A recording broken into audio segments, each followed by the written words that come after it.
Assalamualaikum warahmatullahi wabarakatuh. Saya mempunyai buku Tafsir Al-Azhar. Ini disusun oleh Profesor Dr. Hamka. Beliau merupakan seorang ulama dari Sumatera Barat. Kebetulan saya mempunyai buku ini untuk memotivasi saya membaca buku ini, karena ini buku udah lama tersimpan di lemari dan tidak pernah saya baca. Sekarang saya untuk memotivasi saya untuk baca terus dan merasa ada teman untuk berbagi apa yang ada dalam tafsir Al-Azhar Sunan Profesor Dr. Hamka ini. Saya mencoba untuk membaca bersama sambil berbagi dengan sahabat-sahabat muslim. Di sini saya hanya sekedar membaca, bukan untuk tanya jawab atau bertanya tentang apa ini maksudnya atau sebagainya, karena di sini sudah tersusun dan saya cuma membacakan. Mohon maaf, yang pertama memang untuk literatur bacaan saya, kedua sekalian untuk berbagi juga dengan sahabat-sahabat muslim yang menginginkan tahu juga apa sih isi dari tafsir Al-Azhar susunan Profesor Dr. Hamka, Buya Hamka. Kalau dulu tuh saya waktu masih sekitar tahun 70-an itu saya sering melihat di TV itu beliau itu adalah dalam siaran mimbar agama Islam, beliau suka menyampaikan tausiahnya, dan saya suka sekali waktu kecil suka mendengarkan beliau itu ulama besar yang begitu belum tergantikan. Beliau adalah ulama yang dari Sumatera Barat yang lebih akrab dikenal dengan Buya Hamka. Nah, untuk lebih cepatnya saya tidak membaca dari kata pengantar dan apa-apa, tapi saya langsung mau membacakan dari apa yang menjadi tafsiran beliau pada surat dari mengapa dinamai tafsir Al-Azhar. Dalam buku ini tertulis dengan Bismillahirrahmanirrahim, dengan karunia Allah pada tahun 1956 dapatlah penulis mendirikan rumah kediaman untuk berteduh anak dan istri di Kebayoran Baru. Kebetulan sekali di hadapan tanah tempat mendirikan rumah itu terdapat pula sebuah lapangan luas, persediaan untuk mendirikan sebuah masjid agung yang sesuai dengan martabat Indonesia yang telah merdeka. Saya gembira sekali karena apabila satu masjid besar berdiri di muka rumah kami, anak-anak akan selalu dapat dididik dalam hidup keislaman, terutama bila mereka selama mendengarkan suara azan dan salat 5 waktu. Setiap hari saya melihat orang bekerja membangun masjid itu dan saya selalu mendoakan agar lekas selesai. Itu awal dari mengapa dinamai tafsir Al-Azhar. Lalu beliau Buya Hamka menulis lagi, sebelum masjid itu selesai di permulaan bulan Januari tahun 1958, berangkatlah saya ke Lahore, Pakistan, menemui undangan Punjab Universitas untuk turut menyertai suatu seminar Islam yang diadakan di sana. Setelah selesai menghadiri seminar tersebut, saya meneruskan perlawatan ke Mesir. Jadi beliau tuh setelah dari Muktamar Islam, setelah beliau menghadiri Lahore, setelah beliau pergi memenuhi undangan Punjab University, beliau menghadiri seminar tersebut, lalu beliau melawat ke Mesir memenuhi undangan Muktamar Islam yang sekretaris jenderalnya ialah Syed Anwar Sadat salah seorang perwira anggota Dewan Revolusi Mesir pada waktu itu di samping Presiden Gamal Abdel Nasser. Jadi beliau itu diundang ke Mesir untuk memenuhi muktamar Islam. Kedatangan saya ke Mesir waktu itu bertepatan dengan melawatnya Presiden Soekarno ke sana. Lantaran duta besar Mesir di Indonesia saat itu, yaitu Syed Ali Fahmi Al-Amrozi, sedang berada di Mesir. Dia mengetahui benar bagaimana kedudukan saya dalam masyarakat Islam di Indonesia, dan bahwa saya adalah salah seorang anggota pimpinan Muhammadiyah. Dan Muhammadiyah adalah gerakan Islam di Indonesia yang menempuh paham yang dipelopori oleh Ustadz Imam Syekh Muhammad Abdul. Yang dipelopori oleh Ustadzul Imam Syekh Muhammad Abduh.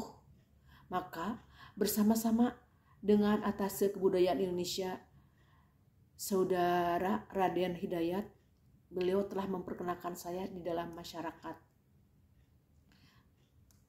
Beliau telah memperkenalkan saya di dalam masyarakat Mesir, baik pada Al-Azhar ataupun kepada perkumpulan yang sama haluan dengan Muhammadiyah, yaitu perkumpulan Asyabanul Muslimin. Perkenalan dengan masyarakat Mesir itu diperluas lagi karena ketika mengadakan seminar di Lahore, saya dapat berkenalan dengan Dr. Muhammad Al-Bahai, seorang sarjana Islam yang sedang menggabungkan kesarjanaan Al-Azhar dan kesarjanaan Sorbonne Prancis serta Bonn Jerman. Nah, di sini penulis Buya Hamka juga meneruskan, maka terdapatlah satu persetujuan di antara Muktamar Islami yang mengundang saya secara resmi dengan Al-Subhanal Muslimun yang berhaluan sama dengan Muhammadiyah dan dengan Al-Azhar Universitas. Dan Al-Azhar Universitas mempersilahkan saya mengadakan suatu muhdarah atau ceramah, muhdaroh ceramah di gedung Asyabanul Muslimun tersebut, guna memperkenalkan saya dan pandangan hidup saya menjadi lebih dekat kepada masyarakat, ahli-ahli ilmu pengetahuan dan kaum pergerakan di Mesir. Usul beliau itu saya terima, dan judul yang dipilih untuk diceramahkan ialah pengaruh paham Muhammad Abduh di Indonesia dan Malaya. Lalu Buya Hamka juga meneruskan lagi, banyaknya ulama dan sarjana yang datang menghadiri muhadaroh tersebut yang persediaannya sangat sederhana, maka tidak sengaja untuk menjadi suatu kuliah umum, sambutan atas suatu gelar kehormatan ilmiah. Namun setelah ceramah itu berlangsung kira-kira 90 menit, sangatlah besar kesan yang ditinggalkan dalam hati para sarjana itu, terutama Profesor Dr. Osman Amin yang telah menulis beberapa buku ilmu pengetahuan berkenaan dengan ajaran-ajaran Ustadzul Imam Syekh Muhammad Abdul dan revolusi Mesir.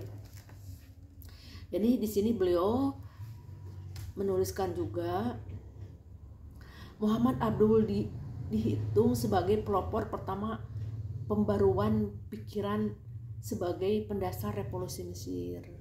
Lalu Buya Hamka meneruskan juga, hadir pula dalam majelis yang berbahagia itu Syekh Muhammad Shaltout yang di waktu itu masih menjadi wakil rektor di Al-Azhar, dan beberapa ulama yang hadir yang juga sahabat dari Dr. Muhammad Al-Bahai, Syekh Ahmad Syahbashi Raidul Am, pembimbing umum Asyabanul Muslimin. Masyarakat ceramah itu dengan sepenuh-penuh penghargaan dan kekaguman betapa orang Mesir dapat mengenal ajaran Muhammad Abduh yang di Mesir sendiri hanya terbatas sekali yang mengenalnya.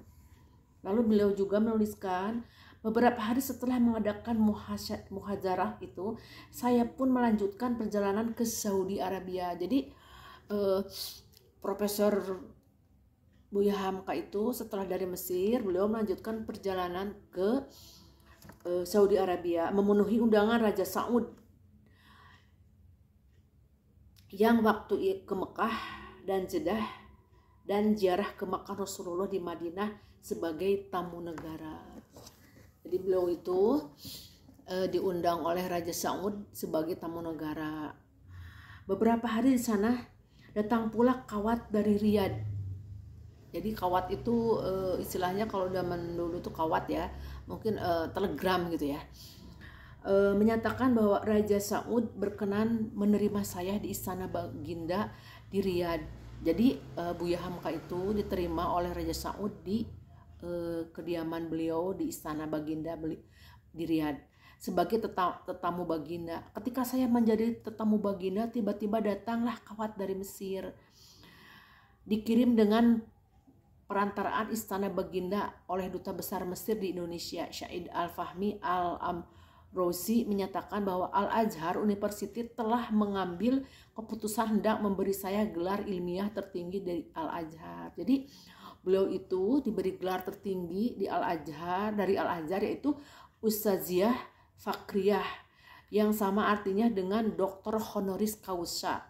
Beliau meminta saya segera kembali ke Mesir untuk menghadiri penyerahan gelar yang mulia itu. Jadi beliau ketika sedang di Saudi Arabia mendapat berita dari Mesir bahwa beliau mendapat gelar kehormatan setara doktor honoris causa dari Universitas Al-Azhar di Mesir. Jadi beliau harus datang kembali untuk menerima penghargaan itu ke Mesir. Lalu di sini Buya Hamka juga meneruskan lagi, ketika telegram itu saya perlihatkan kepada Baginda Raja Saud, begitu Baginda berkata, kehormatan ini memang layak Tuan terima. Sebenarnya ini terlambat sebab sudah lama Tuan berhak atasnya.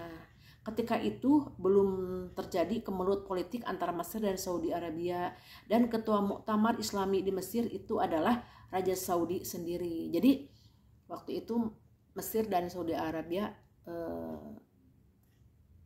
tidak ada konflik. Jadi malah ketua Muktamar Islami di Mesir itu adalah Raja Arab Saudi sendiri. Saya pun memohon diri kepada Baginda lalu kembali ke Jeddah. Setelah sampai di Jeddah, pergilah ke Mekah, bersyukur di hadapan Ka'bah karena waktu itu bertepatan dengan 17 Februari tahun 1958. Genap usia saya 50 tahun menurut hitungan tahun Masehi. Saya pun kembali ke Jeddah pada malam itu. Masyarakat Indonesia di Jeddah mengadakan satu jamuan mensyukuri usia yang telah 50 tahun itu dan mengucapkan selamat atas niat Al-Azhar memberi gelar kehormatan itu. Dan sebagai ucapan selamat kembali ke tanah air, besoknya saya kembali ke Mesir. Jadi Buya Hamka itu kembali ke Mesir untuk menerima gelar kehormatan dari Al-Azhar. Sampai saya di Mesir, saya menghubungi saudara Raden Hidayat Atase Kebudayaan Republik Indonesia untuk meminta keterangan kepadanya apakah dia mengetahui tentang kawat duta besar Mesir di Indonesia, Syahid Ali Fahmi Al-Amsori itu. Kemudian duta besar yang budiman itu pun menghubungi saya di Continental Hotel menyampaikan berita lebih jelas, yaitu bahwa Kepala Departemen Kebudayaan dari Al-Azhar, Dr. Muhammad Al-Bakhai, telah memasukkan usul kepada Majelis Al-Azhar tertinggi agar salah satu dari peraturan Al-Azhar yang baru disusun, yaitu memberikan gelar-gelar ilmiah kehormatan kepada orang-orang yang patut menerimanya dan belum pernah dilakukan di zaman yang sudah diberikan kepada saya sebagai orang yang pertama menerima. Jadi di sini beliau melanjutkan lagi, Dr. Muhammad Al-Bakhai pun Dr. Muhammad Al-Bakhai pun saya hubungi. Ternyata usul itu benar dan beliau serahkan kepada saya salinan usul beliau itu.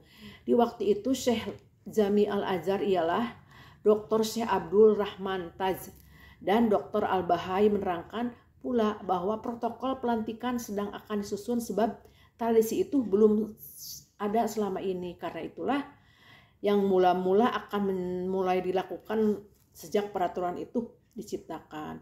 Beliau mengharap saya untuk bersabar menunggu seminggu 2 minggu karena hendak meminta pengesahan pula pada Presiden Gamal Abdel Nasser sendiri. Jadi karena ini baru pertama kali gelar itu diberikan. Jadi untuk berita acaranya juga masih disusun. Jadi Buya Hamka disuruh menunggu beberapa hari ke depan sambil menunggu pengesahan dari Presiden Gamal Nasser sendiri. Nah, lalu di sini Buya Hamka meneruskan lagi, akan tetapi suasana politik dalam minggu terakhir Februari tahun 58 itu sudah sangat sibuk. Republik Mesir bergabung dengan Republik Suriah. Kesibukan itu terasa sampai dalam Al-Azhar sendiri. Pekerjaan-pekerjaan yang lain menjadi terkendala. Orang Mesir sedang diliputi gembira ria. Jalan-jalan raya Mesir dipenuhi oleh demonstrasi dan pawai-pawai raksasa. Orang menyambut penggabungan itu dengan gegap gempita dan riuh rendah. Urusan pelantikan saya menjadi tertunda, sehingga ada usulan kepada saya agar saya menunggu sampai akhir bulan Ramadan. Ketika itu adalah awal Sya'ban tahun 1378 Hijriah. Mungkin untuk pembacaan kali ini saya cukupkan dulu di sini. Semoga ini menjadi menarik untuk sahabat-sahabat muslim, untuk saya meneruskan lagi pembacaan tentang tafsir Al-Azhar, bagaimana awal tafsir Al-Azhar itu dibuat, dan nanti ini masih dalam awal dari tersusunnya tafsir Al-Azhar menurut cerita Profesor Dr. Hamka yang biasa dikenal dengan Buya Hamka. Sahabat-sahabat muslim, jika memang ini menarik dan ingin diteruskan lagi untuk terus dibaca, mohon di komen supaya saya juga bisa melanjutkan membaca apa yang menjadi dasar terbuatnya tafsir Al-Azhar, sambil nanti saya baca juga tentang penafsiran Buya Hamka dari surat awal surat Al-Fatihah sampai dengan selesai, insya Allah, kalau memang Allah berkenan dan sahabat-sahabat muslim menyukai bacaan tafsir saya ini, agar bersama-sama kita mendengarkan, tahu apa yang menjadi mendasari terciptanya tafsir Al-Azhar ini. Hanya mohon maaf, semata-mata saya hanya ingin bersama membaca untuk memotivasi saya juga semangat, merasa ada teman juga sama-sama membaca apa yang ada dalam tafsir Al-Azhar ini. Tidak ada tanya jawab, tidak ada melebihi atau menafsirkan apa-apa selain hanya sekedar membaca untuk menemani sama-sama membaca buku yang disusun oleh ulama besar Profesor Dr. Buya Hamka. Sekian sahabat muslimin, semoga bermanfaat, dan kalau ada salah-salah kata saya mohon maaf. Dan kalau memang ini bermanfaat dan ingin dilanjutkan lagi, mohon di komen apa harus diteruskan atau bagaimana. Terima kasih. Assalamualaikum warahmatullahi wabarakatuh. Allahumma sholli ala sayyidina Muhammad wa ala alihi.